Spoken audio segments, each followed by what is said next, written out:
Welcome to our channel.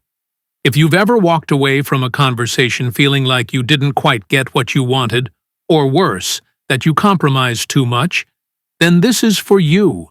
Because this isn't just about business deals or hostage negotiations, it's about navigating life with more clarity, control, and confidence. This is the story behind Never Split the Difference, a book that doesn't just teach you how to negotiate, but how to understand human behavior at its most raw and real.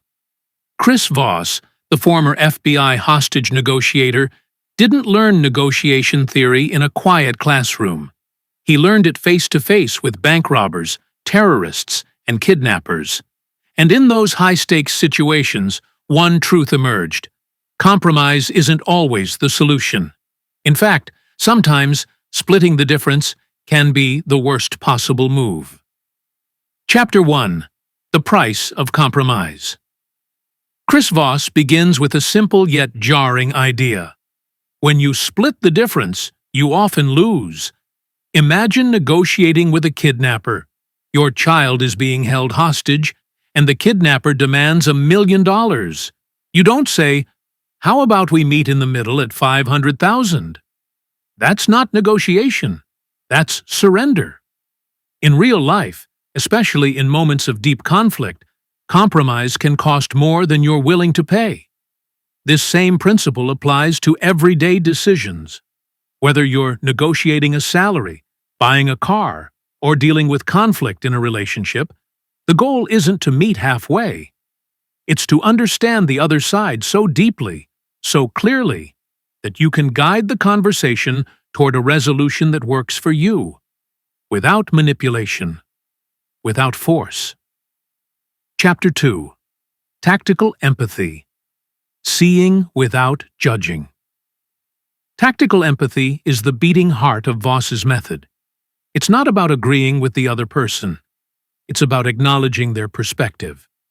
When a hostage negotiator walks into a crisis, they don't yell demands.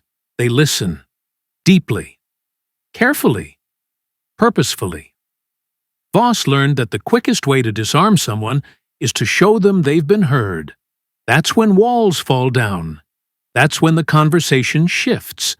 Whether you're across the table from a terrorist or your teenage son, people respond to empathy, not weakness, but connection. And tactical empathy isn't about being soft. It's about being smart. When people feel safe, they open up. When they feel understood, they cooperate. And in those moments, the leverage subtly shifts in your favor. Chapter 3. The Power of No. In most negotiations, people chase the word yes, but Voss teaches something radical.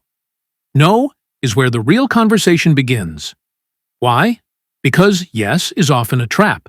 It can be a fake agreement, a polite brush-off, or a step toward manipulation. But no? No is clarity. It's a signal. It means the person feels safe enough to disagree. And when someone says no, they're actually giving you a roadmap, an honest picture of their fears, needs, and boundaries. Once you hear no, you're not rejected. You're invited. Now, you can ask why. Now, you can find out what matters. No is not the end. It's the beginning of real negotiation. Chapter 4.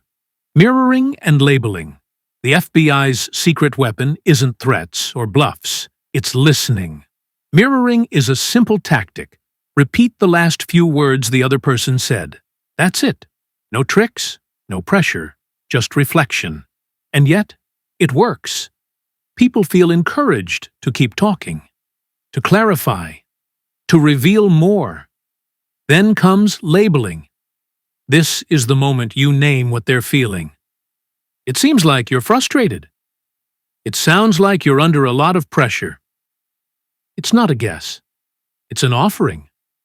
And when done right, labeling breaks down barriers. It shows you're paying attention, that you're not just listening, you're understanding. And once someone feels understood, they stop fighting you. They start talking with you. Chapter 5. The Illusion of Control. In any negotiation, one of the most powerful feelings you can give the other side is control. That's right. Let them feel in charge. Because when someone believes they're steering the conversation, they relax. They drop their guard. And that's when you can guide the outcome. Voss calls it calibrated questions. Instead of asking, "Can you lower the price?"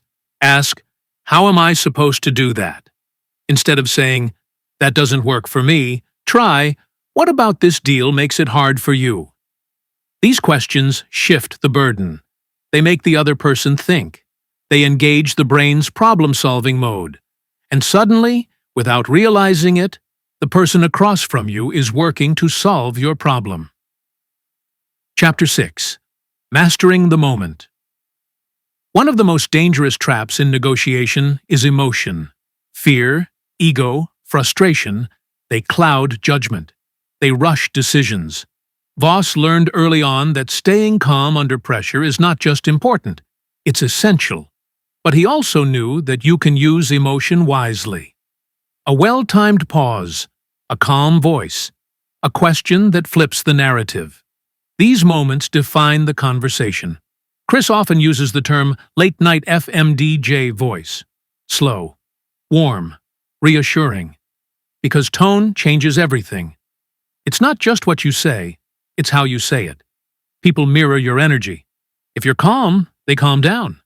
If you're focused, they listen. Chapter 7. Creating the illusion of fairness. People don't want to win every negotiation. They want to feel they weren't cheated, that the process was fair. So, set the stage. Use phrases like, "I'm trying to be fair," or "Let me lay out what I'm seeing." These subtle cues shape perception. They build trust. And trust is the currency of negotiation.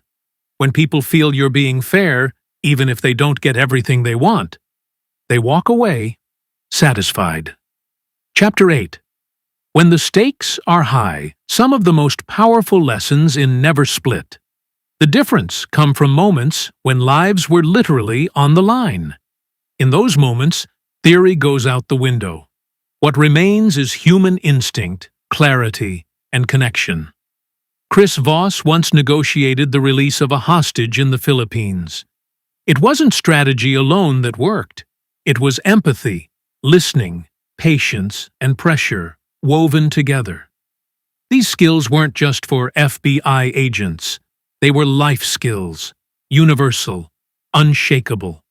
And in a world full of conflict and tension, we need them now more than ever. Conclusion: the art of negotiation is the art of connection never split. The difference is more than a book about deals. It's a roadmap to better relationships, clearer communication, and confident decision-making. It teaches us that negotiation isn't war. It's not a contest. It's a dance, a conversation, a game of empathy, patience, and timing. Whether you're closing a deal or resolving a conflict at home, you can use these tools to shape outcomes, build trust, and walk away with dignity. Because the real win in any negotiation is not getting more. It's connecting deeper. Thanks for watching. If you found this journey as powerful as we did, subscribe for more transformational stories and insights. The power to influence doesn't lie in force. It lies in understanding. And that begins with you.